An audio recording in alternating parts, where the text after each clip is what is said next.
call it there. We're not getting the full intro. Let me stop sharing screen.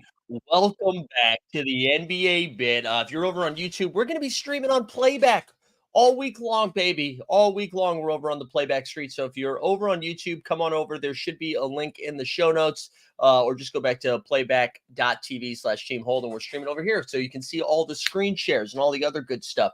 Hope everybody's out off to a good start today. Happy Tuesday. It's beautiful here in New York. Already like 62. It's going to be a good, sunshiny day. Who do we have in the chat this morning? I see Maddie Harrison's here. Garen, let's go. Veronica's here, fresh off F1 Miami. Shout out Lando. We got Common Man here. Stan Love's in the chat early. We love to see that. Ian Curtin's here. Out overseas in Ireland, we got Daniel Pedro. I know Stan Love's just hit me with the snowflakes. We got looking for food here. Sean's here. Snoop Loop. We also have two visitors. If you're a visitor, do me a favor and join the room. Shout out to everybody that hung out with us on playback last night. That was a long ass day. We did live before lock, right into Knicks Pacers, and then right into Denver and Minnesota. And shout out Weisberg, who carried the second half for Denver, Minnesota, as your boy needed to go to sleep. He was running on fumes, was out of gas, so we needed to do it. But for today we're going to be breaking down last night's NBA action, and whoo, boy, that was a spicy one, huh? We had a spicy one last night, and yeah, Veronica said you fell asleep and woke up to a Minnesota W. The beautiful thing about last night's game, and there wasn't much of it unless you were a diehard Timberwolves fan, is you could go to bed early. You know, a 10 o'clock start on a Monday. It's Monday. We're trying to ease into the week, and now you're giving me a 10 p.m. Eastern start. Well, good news for you. The game was over by 10:19. It was out of control. Minnesota, I mean, goodness gracious. That was some of the best defense I have ever seen in my life. What we're going to do, I'm going to talk through it. But we're going to share screen, and you'll only see this if you're on the playback side of things. So if you're on YouTube, come on over to playback. I'm going to share screen. We're going to go over to our friends at the House of Highlights. I'm using friends loosely. I've never met anybody over there. And let's just look at some of these full game highlights. We'll go through for a little bit here. And again, you can adjust the volume. If this is your first time here, you can adjust the volume so you're only hearing me or you're only hearing the stream, whatever you want. So a couple of things here, again, the feed seems pretty bad. Let me pause it for a second.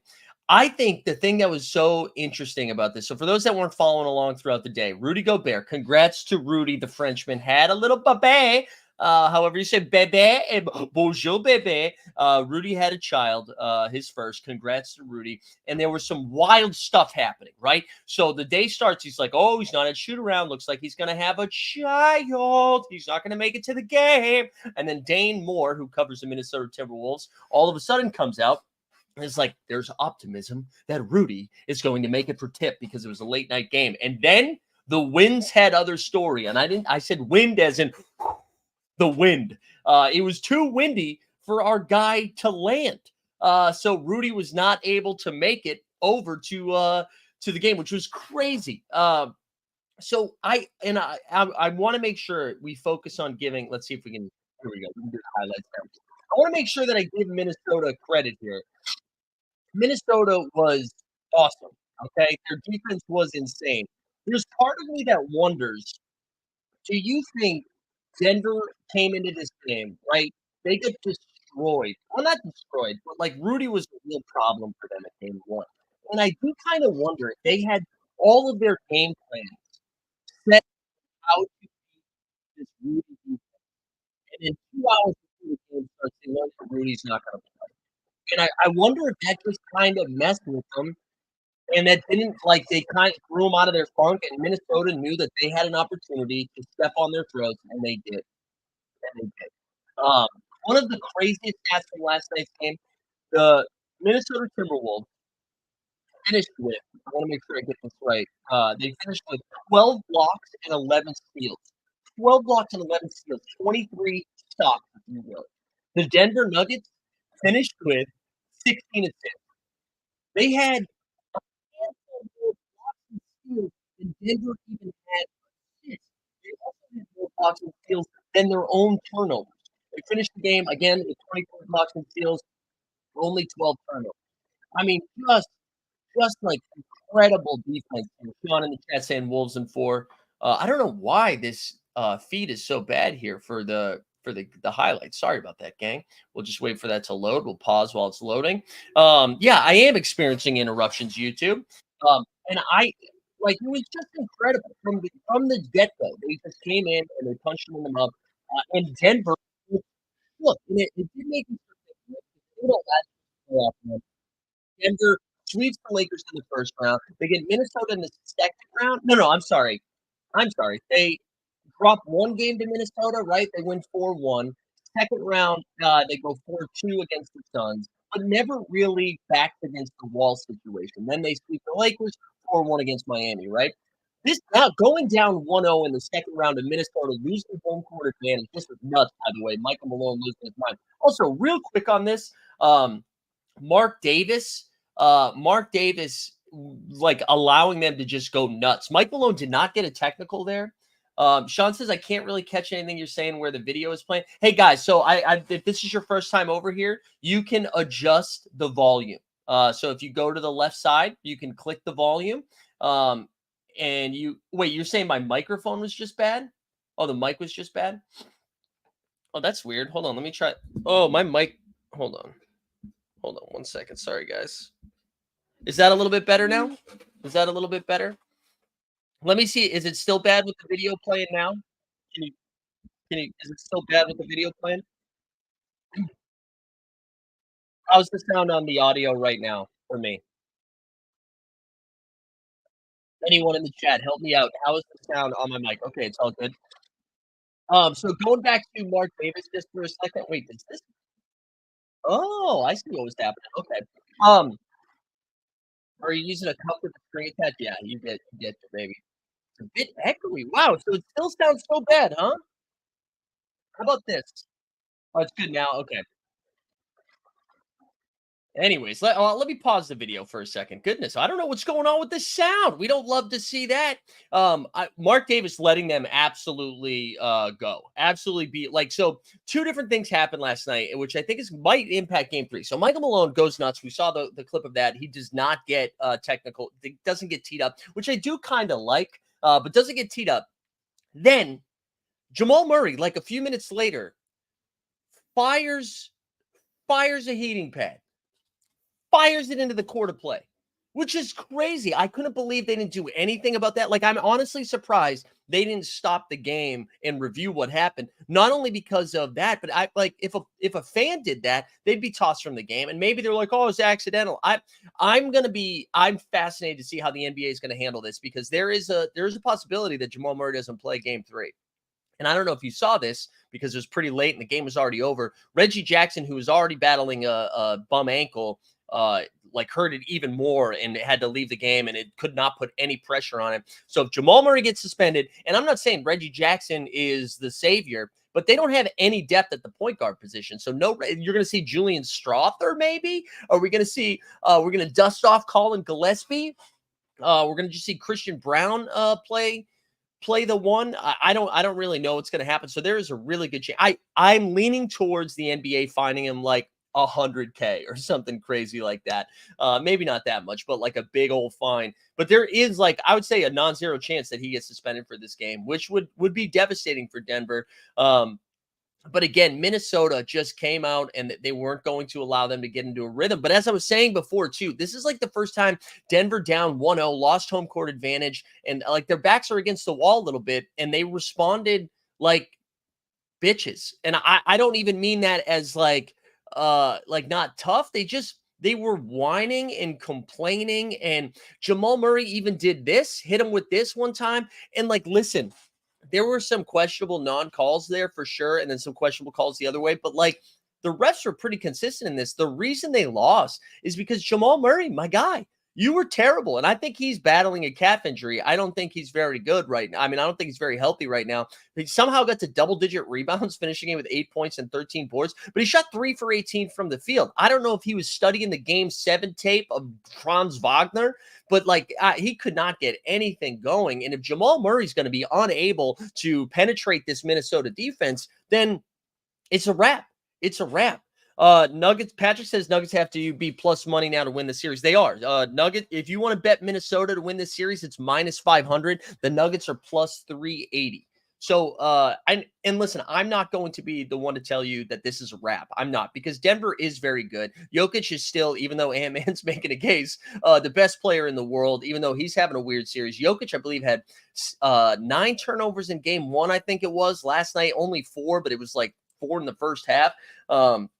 So yeah, and Sean, they held him to 80 points, but I'm not going to be the one that writes them off yet. I mean, I do think there's still a possibility if they win game 3, all of a sudden the same pressure that was on Denver last night for game 2 goes back to Minnesota for game 4, right? And I mean, if they really are the defending champs, if they really are supposed to be a mentally tough team, a well-coached team with Michael Malone, they have to, if you're going to lose game 3, it can't be like that. It can't be like that if you're a championship team. Sean says, you think they can win 4 of 5 against the Wolves right now? I'm just saying, I know. Yeah, Sean, I totally understand the mechanics of a 7-game series. I also know you have a Timberwolf tattooed to your belly button. So I know where your fandom lies. Of course, I think Minnesota is the favorite. Of course, I think Minnesota is the favorite to win this series. They look incredible. Their defense looks insane. All I'm saying is, I mean, they have been neck and neck this entire series. And I wouldn't be surprised if they come out and fight back a little bit in game 3. And then Minnesota most likely wins game 4, and then they got to win 3 in a row. And we know that's not going to happen. By the way, if you're over on YouTube, come on over to Playback, girl. Come on over to Playback. Snoopaloop says if the Bucks get their guys healthy, I think they can still make a run. There you go. There you go, Snoopaloop. We got Pacer Slander in the chat too. Let's go. All the gang's all here. And then winner of game 3 wins the series. That's a spicy take. Sean, no one is saying Denver is favored. All I'm saying is you still gonna win 2 more games. Oh God. Is it hey, do me a favor, by the way, too. If you guys haven't had a chance, can you go pump this up a little bit? Let's get some more people in here so we can all collectively watch Sean lose his mind for the Timberwolves. But man, I got it. Like Ant-Man, I thought one of the funniest highlights of the night. I'm almost nervous to share another clip, but maybe if I do like the shorter video, it'll help. Ant-Man, and for those that forget, right? Anthony Edwards, literally a day ago, Anthony Edwards like, guys, you gotta chill, baby. Chill with the Michael Jordan comparisons. Which, by the way, we also said that here. He says, chill with the MJ comparisons, and then watch Ant-Man right here. And I won't talk through this one.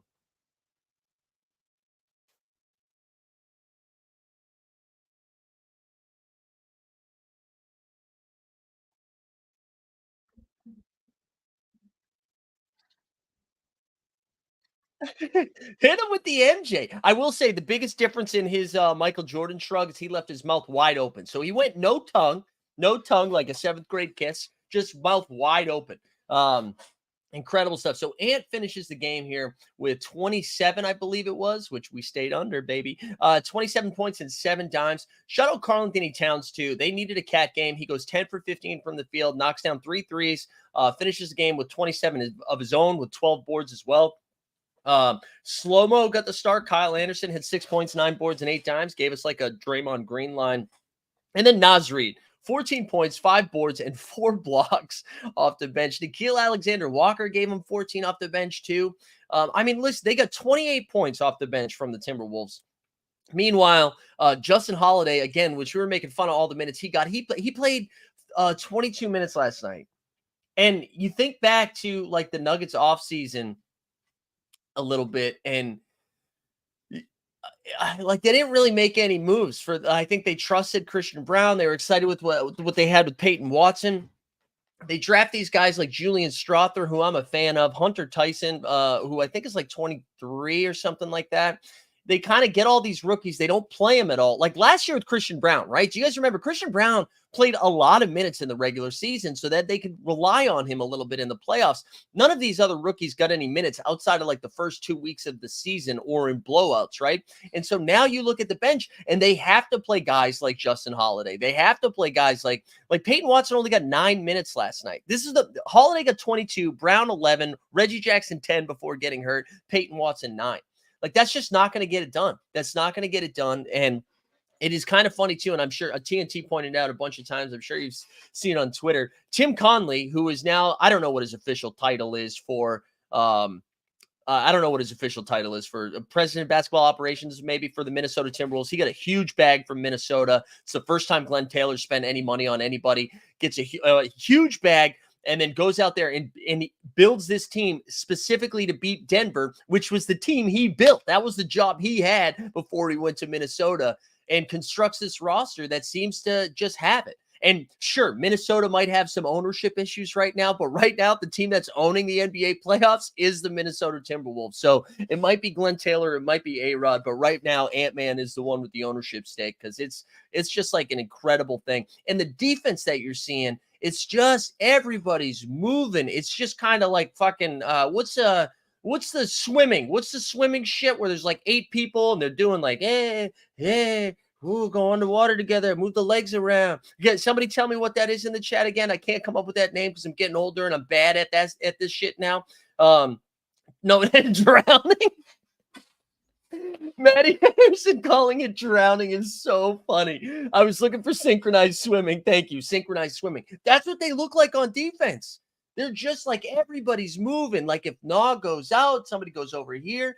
And like again, I do think Jamal Murray is not 100%. He definitely seems dinged up, but I don't. Even if he was healthy, I don't know how much he'd be able to cook this defense right now. Because I mean, everybody's seen the clip when Jamal Murray, I think late in the second quarter, has the ball like just above half court, and then he gets doubled, and everybody's like, "Oh, it's a foul!" And then they show the replay, and it's not. It's not. They're dwarfing him.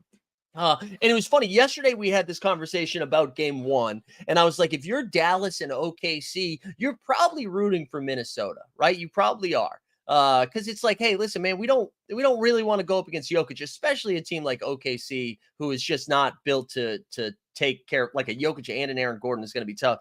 I think after game 2, everybody's shutting up and being like, please God, Denver, make this a series, because this Minnesota team looks like a buzzsaw. I mean, what they haven't lost a game. They're 6-0 in this postseason.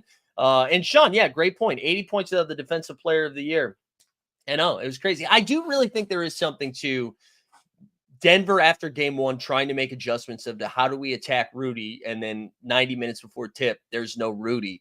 And I wonder if that just messed with them a little bit. And listen, again, they got punched in the mouth, and they, instead of punching back, they cried. They just like didn't do anything. They just whined about it forever and ever. It was honestly, it was a little embarrassing. I was actually proud of Jokic because if you remember like 3 or 4 years ago, Jokic slap campaign one time. Remember that? And he used to lose his shit. He was closer to Luka than he was anybody else, where he would just complain and complain and complain.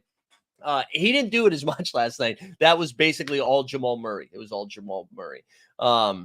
But Minnesota seems to be in their head a little bit, and they got to feel good. They got to feel good going home. Now there's 5 days off. I don't think they play game 3 until Friday, which again, I don't know what kind of stuff Adam Silver's ingesting right now coming up with these schedules, but so they don't play again until Friday. Tonight we have the first 2 games of the East, or I'm sorry, one from Eastern and one from Western. We have Cavs and Celtics, and then because I think the way they're going to do it, games 1 of Cavs and Celtics and Thunder and Mavs is tonight.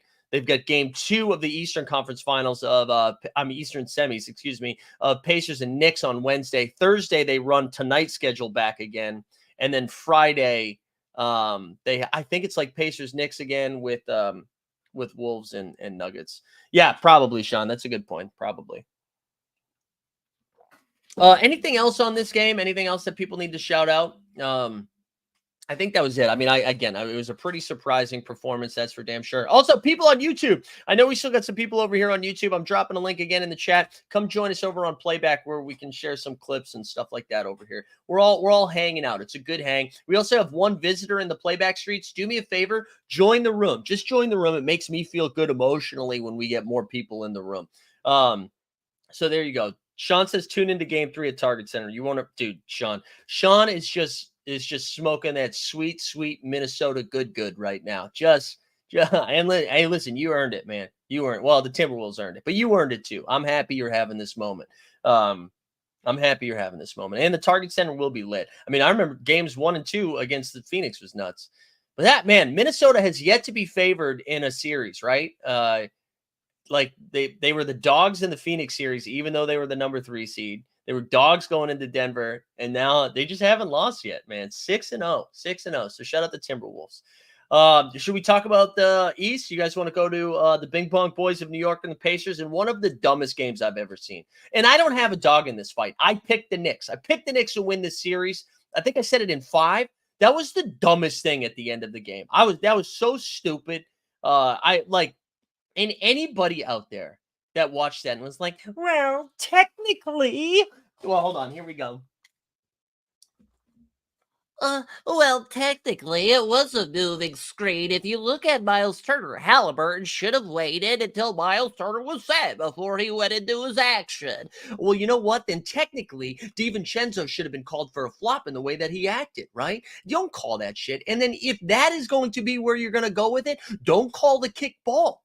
The kickball. I mean, what was the kickball? That was a bonkers ass thing. Just like let him play, man. Let him play one time, right? I mean, why do we have to watch it like that? I don't really understand. I don't understand why they had to get involved like that. I mean, the Knicks probably going to win that game anyways because the Knicks are dogs and this is what they do in close games. But anyways, let's hit some of those stats too before, and then we can look at some of the clips from last night's game. So Knicks win this one 121, 117. I think, like, listen, the Knicks should feel good. And maybe this is similar to what we saw with game one of OKC Pelicans, right? Where you see a really tight game, and then all of a sudden the rest of the series doesn't get there because of how like they let that one slip away, right? That very well might be the case. But if you're the Pacers, man, you played your pace, your space and pace of 121, 117, right? That I can't do math. 238-point total, right? You had a terrible game from Halliburton. Halliburton only got 6 points, only shot the ball 6 times. 5 of those were threes. He doesn't look right. You only get 6 from him. You had TJ Taxman McConnell with 18 off the bench. Obi Toppin had 12 off the bench, but Miles Turner with 23, Siakam with 19. You kind of had this joint effort on the road, and this game was yours. And Brunson now, I think that's 4 straight games going 40 plus.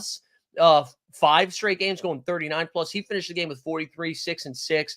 Josh Hart was insane. He played 48 freaking minutes. Josh Hart played 48 minutes. Dante DiVincenzo played 44 minutes. Brunson 44. OG 42. Hartenstein 36. Hart finished with 24 points, 13 boards, and 8 dimes. Dante gave him 25. But for everybody that said, hey, it's a new series, game one. Game one, Thibodeau's gonna stretch that bench out. No, he didn't. No, he didn't. So the Knicks steal this one. They gotta feel good. Let's go over to House of Highlights again. We'll see if we can get some clippies, see what a good one to pull it.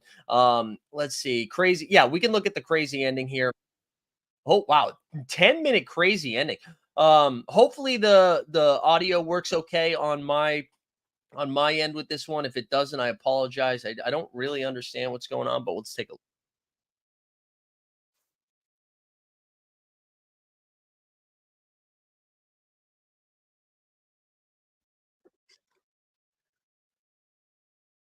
I thought Neesmith looked pretty good for the Pacers last night. He was pretty aggressive. Nice turnover. Look at OG. Stephon Starberry out there. OG Ananobi was a boss. How's my mic now? So in this moment, 3 minutes left, they're up two. It felt like a wrap. I thought once the Knicks took the lead, I thought this was over. So the fact that the Pacers still almost got this when they took the lead, Brunson getting to that spot is unstoppable. I don't even know how you defend that. Can somebody tell me in the chat how the audio on my mic is? Look at the flop.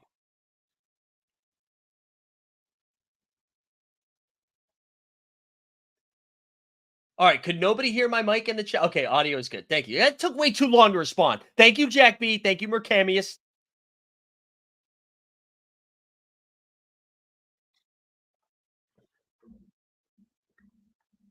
That's crazy. You can't defend that. That Brunson can get that shot almost anytime he wants. So back up to a 2 point game.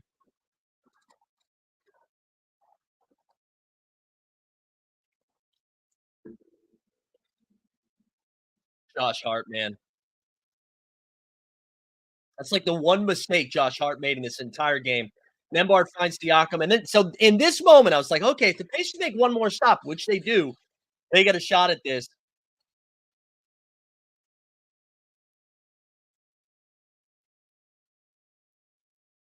Again, Halliburton just doesn't look like he's wants any smoke. That again, Nembhard, incredible finish. What was his final line? Nembhard finished the game with 11 points. Felt like 20.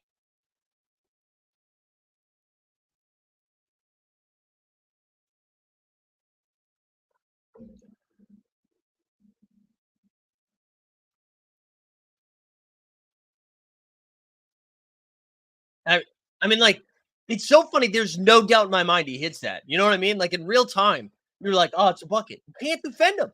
18 points in the fourth quarter at that point. So he finishes the game with a 21-point fourth quarter. Nembhard, crazy step back. Now I think this is the kickball possession, which again is just like crazy horseshit. And like you can't challenge it. It's just like, oh, we're just gonna make a terrible call. Look at Obi Toppin, nervous as hell. John Starks getting some TV time. So bad.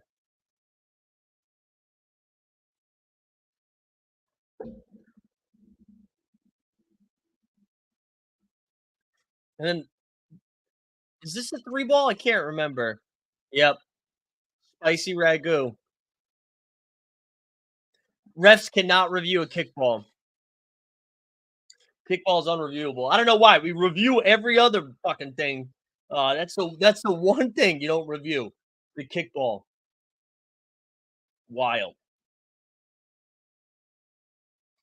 Dante DiVincenzo, 2 straight games of just like big time shot making when it matters most. Mr. Delaware. Now I think this is the screen, the illegal screen they call, right? Because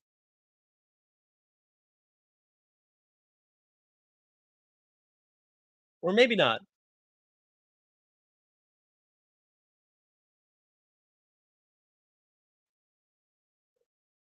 Oh yeah, this is when we thought Brunson dribbled the ball out of bounds. And then Nembhard, it was like clearly off Nembhard's foot.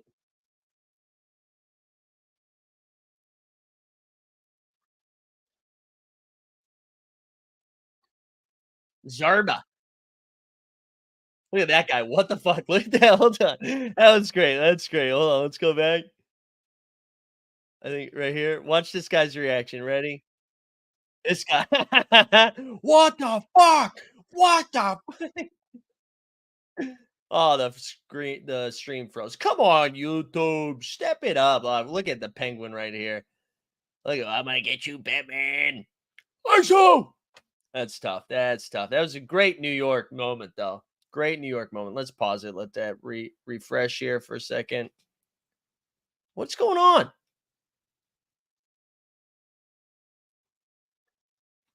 Oh my god. So this was the moment.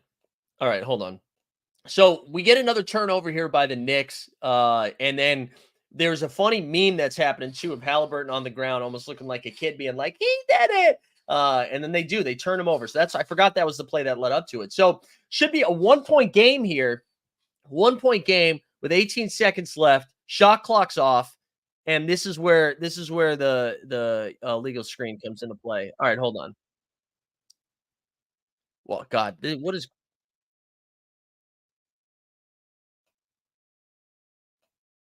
hold on. Right here.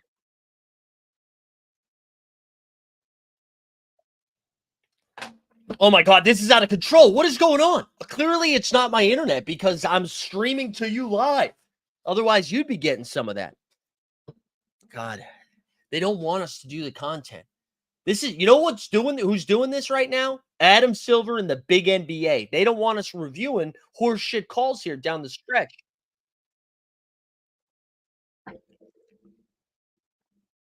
I know, Sean. I'm joking. Let's see. Do we get the slow mo of Hallie pointing? Oh, that looked like it hurt Allie too. Ow!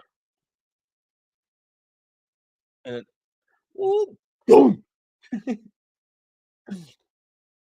Brutal, brutal stuff there. So here we go. Here's the screen, which again, probably technically by the letter of the law.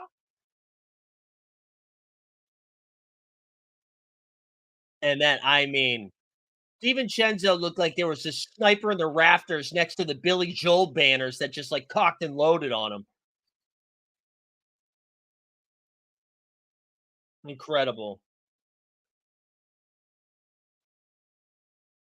It's just look. Oh my god!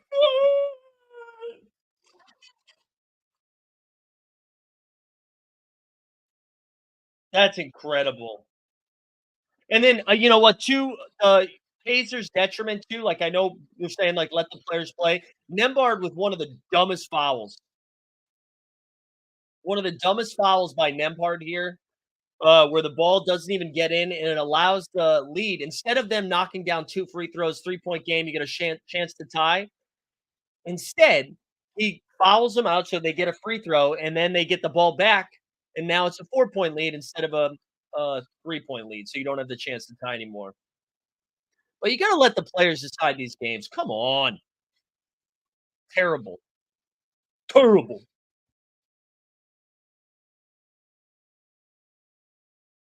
Let's see it. And there it is. There's the dumb foul, and that's ball game, and that's ball game. So the Knicks survived game one, and they gotta feel good because the Pacers should feel good too. But the Knicks, if you're like, hey, we did not play our style. That was way too fast for the Knicks. That again, I said this before or yesterday. The Knicks were like the slowest or second slowest pace team in the league. And they just played Pacers basketball and still managed to eke out a win. Thank you to Zach Zarba and company. So they steal game one there, and the Pacers, on the other hand, you're like, listen, Halliburton played maybe his worst game of his career. You had this game won. You had it won. Uh, and sure, you didn't get it, but you know you can go into Madison Square Garden and play with them. So we'll see what happens with game two. I imagine we don't see as tight of a whistle in game two now that there's going to be some more eyeballs on them. But the Bing Bong boys get game one. And again, I kind of feel like that. I wonder if we see this veer closer to like an OKC Thunder Pelican series where like game one looked like we were right there in it. And then because they weren't able to get over the hump, a Tom Brady deflated football organization now because they're just like, oh man, come on. And the Knicks might just roll. So we'll see what happens with game two. I do think we're going to see. I feel like all of these games are going to be pretty competitive. I think they're going to be close. Sean asks, are these teams competing to see who loses to the Celtics in the Eastern Conference Finals? I mean, listen, the Celtics are by far the most talented team left in the East. I don't think that's even up for debate, but no one trusts the mental toughness of this Boston Celtics team, and everybody kind of credits the Knicks with being the most mentally tough team in the history of the game. So we'll see. I mean, I do think the Celtics should be, like, I imagine they'd be pretty big favorites as long as they get through Cleveland, which we'll see game one tonight. Real quick on Josh Hart too. I mentioned his stat line. He went 1 for 1 from three. I thought he took I was reading DiVincenzo. DiVincenzo knocked down 5 threes. All starters hit a three. Hartenstein even hit a three, which was a half court shot at the buzzer of halftime. But OG hit three. Brunson only hit one. Hart hit one, and then Dante hit five. So we'll see what happens with game two. Again, I think I picked the Knicks in five. Maybe this is going to be more competitive than I thought. But there you go. That's that. So tonight we have Celtics and Cavs. Jared Allen is questionable for tonight. He's still. I kind of don't think he's going to play. We mentioned on Live Before Lock last night, but for Game 7, he was unable to stand up and celebrate after the Cavs got buckets in that Game 7 against the Magic. I don't know if you can go from not being able to stand up to then taking the big body of Luke Cornett. So I imagine Jared Allen doesn't play game one. Maybe he's ready for game two. Obviously, Porzingis isn't going to be ready for the start of the series. Most likely not for any of the series. So we'll see. That's tonight. That's the first game. I imagine our boy Sneeps and Weisberg will be firing up some playback for that one. I'll be hosting some trivia, so I won't be there, but we'll be live on playback. And then the late game, we've got OKC Thunder and the Dallas Mavericks. Which should be a fun one. We mentioned yesterday, Maxi Kleber is not going to be good to go, so that hurts them a little bit. I'm sure OKC is going to be rocking. Again, I expect OKC to win this series, but I expect every single game to probably come down to the wire, and we'll see some crazy stat lines from Luca. Would be my guess. Anything else on last night's action, tonight's action? We got to talk. If you guys have any more questions about that stuff, yeah, Timmy Hardaway's back though. That's right, Common Man.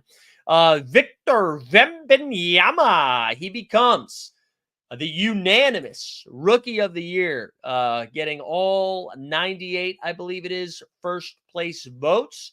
Let me go see if I can find that tweet. But he becomes the rookie of the year. I believe it was Chet Holmgren that finished in second place. Here we go. Yeah, we can look at the stats right here. Drop that into the chat from the NBA PR. So we got Victor Wembanyama, 99 first place votes. Chet Holmgren had 98 second place votes with 1 third place vote. Brandon Miller, 83 third place votes, 1 second place vote. And then you have Jaime Hawkins collecting some votes, Brandon Podgod Jemski, and then Derek Lively. That's your top 5 for Rookie of the Year. I don't know. Did they announce the all rookie teams? I don't know if they did that yet. If they did, I'm sorry if I missed that. But yeah, so that's no surprise, right? Wemby's Rookie of the Year. I believe we get Defensive Player of the Year today. So the Wolves are just getting wins on game days, but also on off days because Rudy Gobert is going to be the Defensive Player of the Year. I'm sure we see Wemby as either second or third in that as well too. So that'll be fun. Then we get some Rookie of the Year action. Some Defensive Player of the Year action. So there you go. Congrats to Victor Wembanyama. Congrats to French people everywhere. Rudy Gobert. Big week for Team French. You got Batum and Nicolas Batum. Although he got taken out. And Naz Reid. Oh yeah, Naz Reid, 6th man of the year too. But that was announced last week though, right, Sean? Yeah, Patrick, you're right. You're right. Scoot. Did Mbappe have a good week, or are we just naming some French stuff? I'm fine if we are. I'm fine if we're just naming some French stuff. I just wasn't sure if Mbappe was doing Mbappe things this week. I haven't been locked in to the football. All right. I think that's it for the basketball action. We got to do a pick 'em up in here for today. What else do we have going on? Also, if you're on YouTube, get on over to Playback, girl. Go check the chat. Come on over to Playback. That's where all the good stuff's happening right now. I'll drop a link to that. Oh, yes, we should talk about that. Great call. Let me go get that. Let me go grab that clip right now. I think I tweeted it out. So we mentioned this yesterday, right? Jimmy Butler was talking shit from vacation, I think. I don't know where exactly he was talking some shit about just saying, like, oh, we do this, we do that, we do this, and we do that. Gave Josh Hart some stuff. Oh, wait, hold on. Stubbs said granddaughter going to her first day of school today. Wow, Stubbs. I can't believe that's happened already. All right, let me share screen. Let's pull this up here. Let's listen to Pat Riley.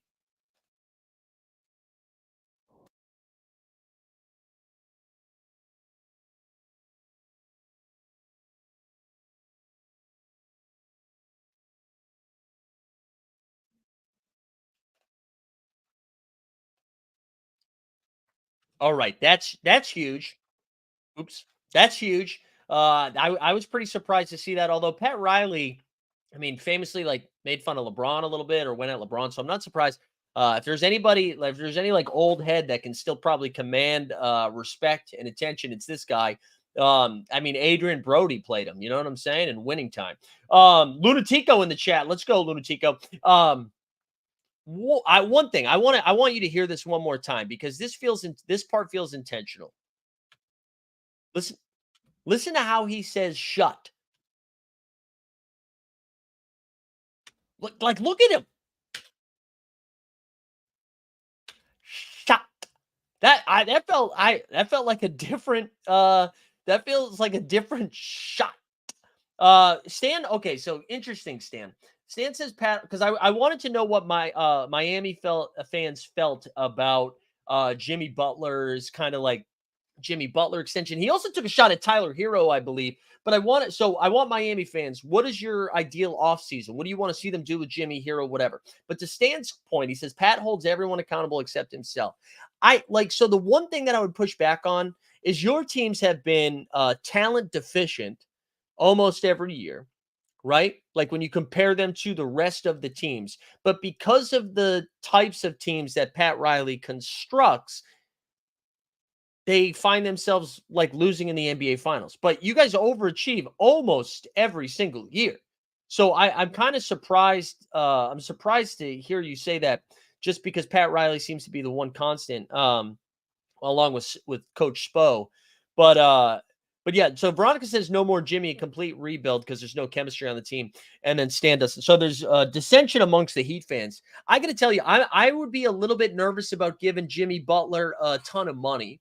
But here's the dilemma for Miami, right? If you extend him and give him a ton of money, and he continues to play 50 regular season games a year, and you continue to be the 6 to 9 nice seed, like I don't know what your ceiling is, right? And maybe you're just comfortable barely competing like that. Or not barely competing, but like continuing to be a dog.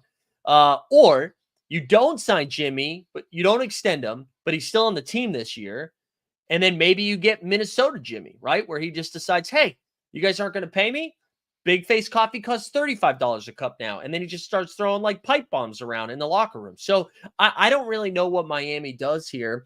And honestly, I don't know if that's the answer anyways, because like I don't know what your ceiling is with Jimmy, Bam, and Hero right now.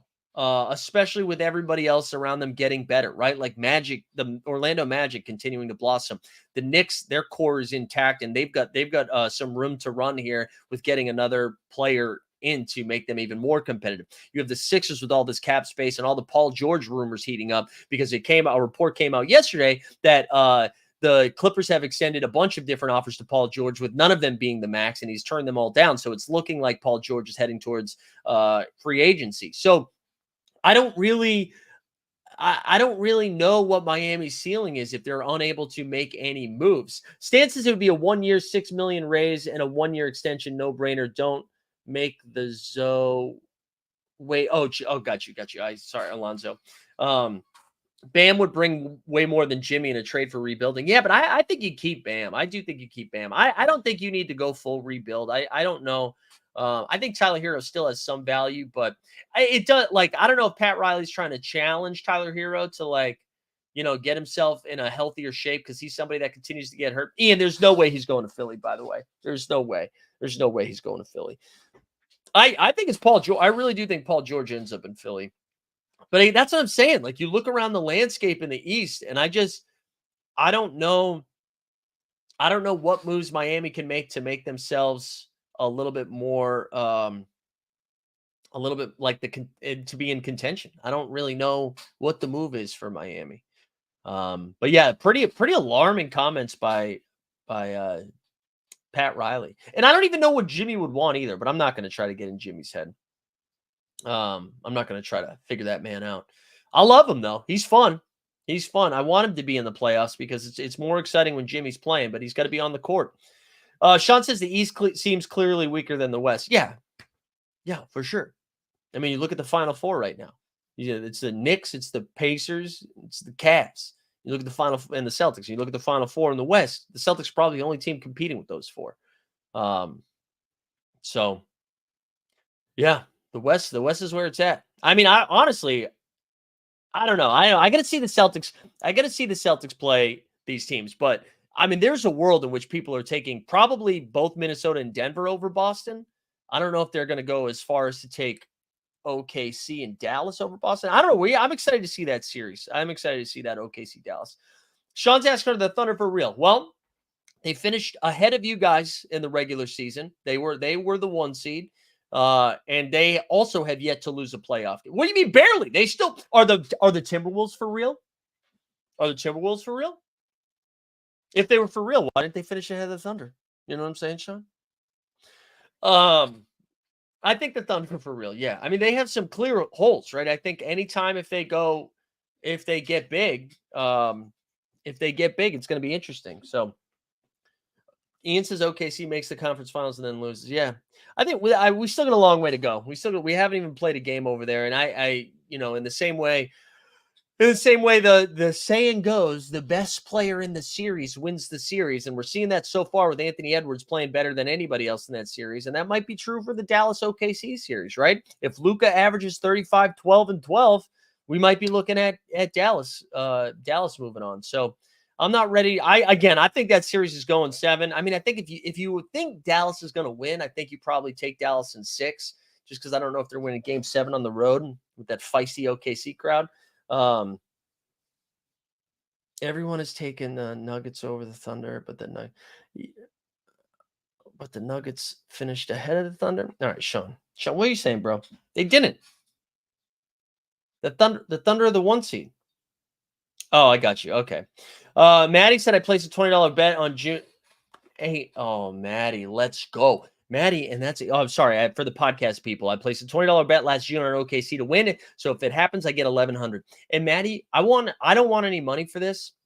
I don't. But Maddie, I want to be like pre-QAnon John Stockton, because that was it. I want to think that I was a dime. We got to come up with a better analogy, because then you're Karl Malone in this situation. I don't know if you want that on you. How about Steve Nash to Amari Stoudemire? Is that a little bit better? Yeah, Sean. I think the Thunder match up poorly against both of the Nuggets and the Wolves right now. I think they have more guys that they can throw at Anthony Edwards, which because they do have Lou Dort, they do have Jalen Williams. I'm not saying they could shut Ant Edwards down, but it's a little bit more beef than what Denver can throw at him, right? Because it's like KCP, that's not going to get it done. And Aaron Gordon's too slow. She's been running by Aaron Gordon. I do think that OKC has more guys to throw at him. But the advantage you have there is like the Rudy and Cat versus Chet Holmgren is going to be a problem. Keith says, got to see the first game to decide how many it's going to take for the Mavs to advance. There you go, Keith. I love that. That's some good fandom. All right, Patrick. Yeah, let's get some pick'ems in. We're going to go over to IKB. Also, just a reminder too, if you're here for some Celtics and Cavs tonight, I'm sure Sneeps and Weisberg will be firing up playback for those games. And then I know we have a visitor. If it's your first time here, join the room. Join the room. Be a part of the gang. And we do this show, the NBA Bit, Monday through Friday at 9 a.m. Stubbs is ready for some Cavs energy.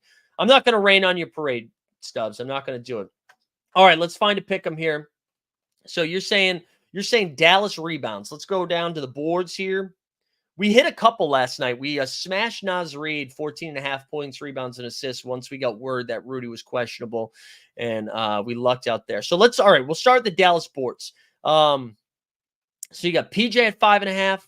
I kind of like Luka at 9.5. I'm interested in that, but let's keep looking. Derrick Jones Jr. at 4.5. We got Derek Lively at 6.5 and Daniel Gafford at 6.5. So which one do you want, Patrick? I'll let you be the bearer of the good news. You tell me which Mav you want to attack. Because I think all of those are. I don't know if I'd touch the PJ one, but I like the rest of them. Luka or PJ for the bit. All right, let's do Luka. Because I do think he's going to have a big boy game. 9.5 boards for the Doncic. Okay, I am interested in. There was a couple that I think I'm going to go under on Donovan Mitchell's points, which I think is 27. Let's go look at Donovan. 27.5. I'm going to go under. I know Donovan is on a heater right now. I think the Celtics will be game planning for him tonight. I think this will be a lower scoring game. So I'm going to go under 27.5. That's mine. Let's see. Do we have any other ones? Common Man, you in the chat? Anything that excites you here? We got to get a third one. Them's the rules.